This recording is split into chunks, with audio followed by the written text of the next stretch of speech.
Hi, it's Rich Tehrani with TMCnet. Thanks for watching. We are in Santa Clara, California for Editors Week, and it's 2016, and on our program is Chris Neal, and he's with Maxim Ventures. And Chris, welcome to the show. How are you? Doing well. Thanks, Rich. So good tell to be me, here. Good, yeah, glad to have you. Love to hear more about your company. Why don't you tell us about it? So Maxim Integrated is a 33-year-old chip company, about $2.5 billion in revenue, and in the analog space of the semiconductor industry, located right here in San Jose. And about 2 years ago, we set up a corporate venture arm for Maxim Integrated called Maxim Ventures. And the idea is that Maxim Ventures would invest in companies that could use Maxim chips, and in exchange, Maxim would get some equity in that company, but also be able to provide information to the company about our chips, about our roadmaps for our chips, give those small companies access to enabling technology. In an exchange, we would learn about new fields, about new use cases, and get information that really complements our chip business.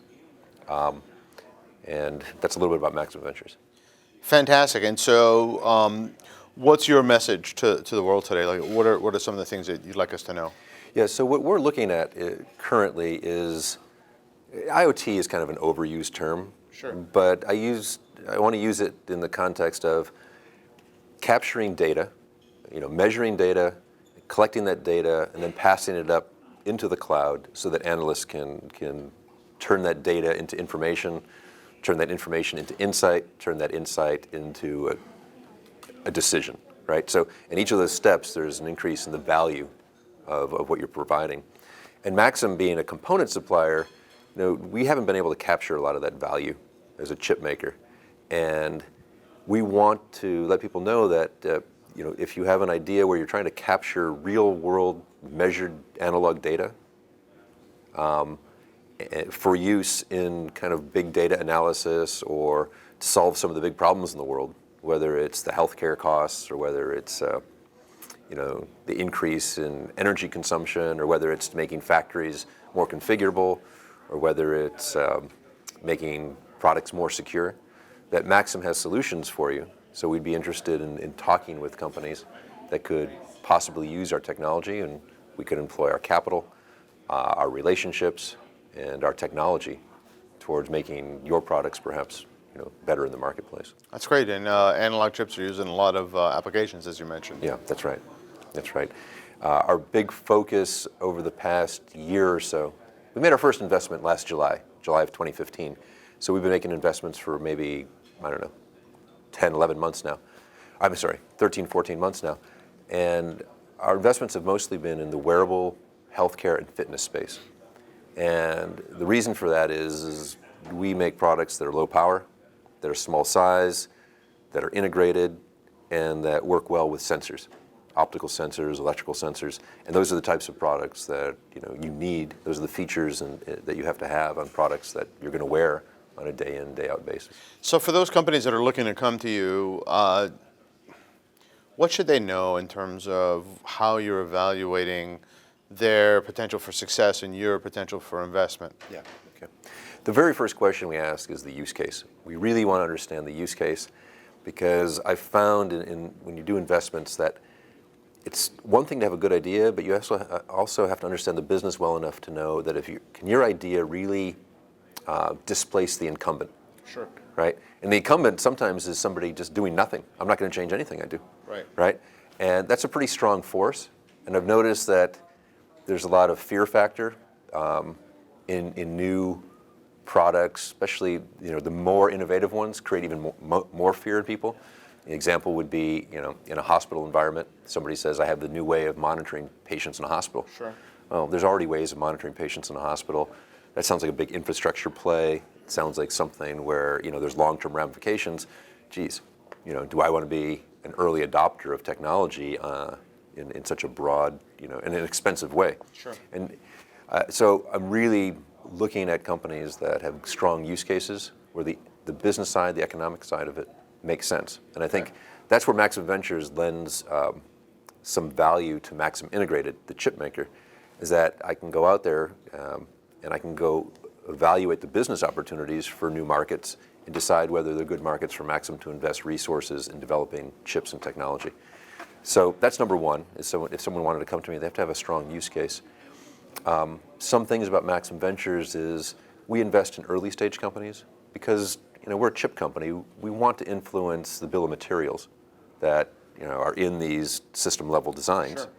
And so we're trying to get in early with companies before they've really solidified their designs. Sure. Because it's hard for startups to change their design once they've completed it. Makes sense. So we get in early. We don't really want to take a majority position, so it's typically a non-controlling sub 20% interest in the company initially. And we look where our chips are not just me too chips in your system, but they truly add value to your product. So we're looking, do we have chips that can give you longer battery life or smaller size or greater performance in some way that you can't get from other people? And that also kind of narrows down some of the people that we look at. But we really want to put our money where our mouth is and say, hey, our chips are supposed to be enabling and provide better benefits than our competitors' chips. So let's put that to the test, and let's put our technology into a startup company, and let's put our money into a startup company, and see where it goes. And now, is there a certain timetable, or if someone's watching and has an idea, they should reach out to you right away? Yeah, they can reach out to me at Chris Neal at Maxim Ventures. You can look me up on LinkedIn, or you can go to the maximventures.com website. And yeah, that's how we've been doing it. We're trying to improve our deal flow, obviously. Sure. We've made 9 investments since July of 2015, and they've totaled about $12 million so far. I think 7 out of the 9 have been in a wearable fitness type of application. And there's been a couple others in factory automation and some other home automation type products. So it seems like the average valuation is around $10 million, or am I doing the math wrong? Of the company, somewhere in that range. Yeah, these valuations for the companies are in the $10 million range, and we'll take if you did that math, it's something like a $750,000 position in these companies. Mostly seed round or Series A round. Like I said, they're early on. Sure. And our earliest investments are just coming up to their 1 year mark with us, and so we're starting to see the people come in and ask for the subsequent rounds or the bridge loans to get them going, and we've been helping them in that as well. So what about things like if they need business advice on how to go to market, things like that? Is that something you can help them with, almost like an incubator of sorts, like a Y Combinator or something like that? Yeah, there's a couple. I'll give you three concrete examples in that of things that we've done. First of all, we're a 33-year-old company. Maxim Integrated is a 33-year-old company. We have relations with thousands of companies. So we definitely are trying to play matchmaker with the companies that come to us and say, are there companies out there that make technologies or products or things that could be useful? And we try to make those introductions to help round out some of the technical or the business planning that these companies are doing. The second thing that we do is with the companies we've invested in, we've found a lot of synergies in our portfolio companies, and we've made those introductions. And we think that's a very good network or web to make. And the third one is we want to be involved and provide some sort of smart money to these companies. And I know we're very actively involved in trying to guide these companies. Excellent. Anything else? I would just say that there's tremendous opportunity right now in the wearable space. You see right now people are doing relatively simple measurements using optics or electrical signals. They're monitoring activity. They're looking at heart rate. Sure. The next steps of those will be looking a little bit deeper and trying to figure out oxygen levels in your blood or lactate levels in your blood. But if you look even longer term, I think people want to get down to start monitoring what's going on in your blood at the molecular level. The ions are there, or the other analytes that happen to be in the blood. And this is intriguing for me because they want to do it non-invasively.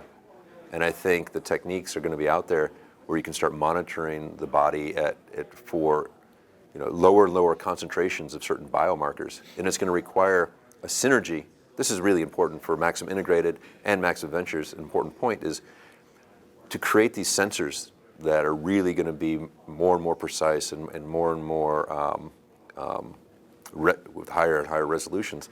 It's going to require the chip technologies that a Maxim can provide, the transducer technologies that the different sensor makers can provide, the form factor knowledge that comes from people who are trying to create the products. the algorithm knowledge that comes from people who are, doctors and PhDs Sure. and physiologists, and then the overall just business case knowledge, the use case knowledge Sure. that I talked about at the very beginning, which is very important. Is, there's 5 levels of complexity in these systems, or 5 factors that all have to work, and Maxim has knowledge in a couple of them, but we really need the relationships with people who are experts in all 5 of those areas to make these sensor systems So we're really talking work. about things like, early diabetes detection. We're talking about potential. I mean, I pray that one day that we have an early cancer detection where we can detect markers in the blood or abnormalities that could detect potential heart attacks because of. Yeah, there's certain biomarkers that are given out prior to a heart attack event, which can get you to the hospital sooner. I mean, this is a phenomenal long-term. I mean, we don't want to get anyone too excited. It's going to take time. It's gonna take time. some years, Yeah, but and- it's coming. Yeah, and this is where Maxim Ventures, as a corporate fund, and I don't know of any other analog companies that have I know there's a couple other semiconductor companies, like Qualcomm and Intel certainly have large corporate venture arms, but analog semiconductor companies who have a specific, venture arm. But I think you need that because the business units in a semiconductor company are very focused kind of on the short term, and you Sure. need someone to say, hey, let's look at the Sure, long term, sure. and what do we need, what paths are possible? Let's make a decision together about which ones we want to travel down, and what kind of relationships and partnerships do we need to be successful there. And I talked about it's not just making chips anymore, it's more about creating relationships with people who make the chips, the transducers, the form factor, the algorithms, and the use case, and bringing that all together. And I think right now, people are kind of able to look at molecular concentrations that are at maybe the millimolar, which means like 1/1000th of volume by weight, or maybe even micromolar. They can kind of get to that resolution. It's very early, but they're getting there.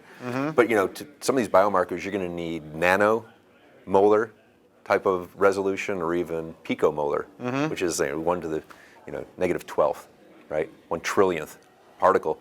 And it sounds kind of very futuristic, but I think it's within the realm of possibility within the next 10 years. We've seen what Moore's law has done, so Yeah. we should never say anything's impossible. Yeah, I was just at the SAA conference a few days ago, and it was a very impressive talk there by the gentleman from ASML who talked about, hey, we're just going to keep pushing the boundaries. And I think we have a tough time visualizing it, but there's enough incentive there for people to really Sure. push those boundaries.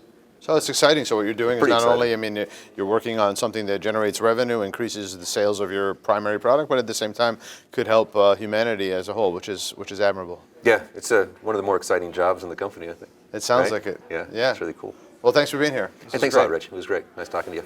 Thank you.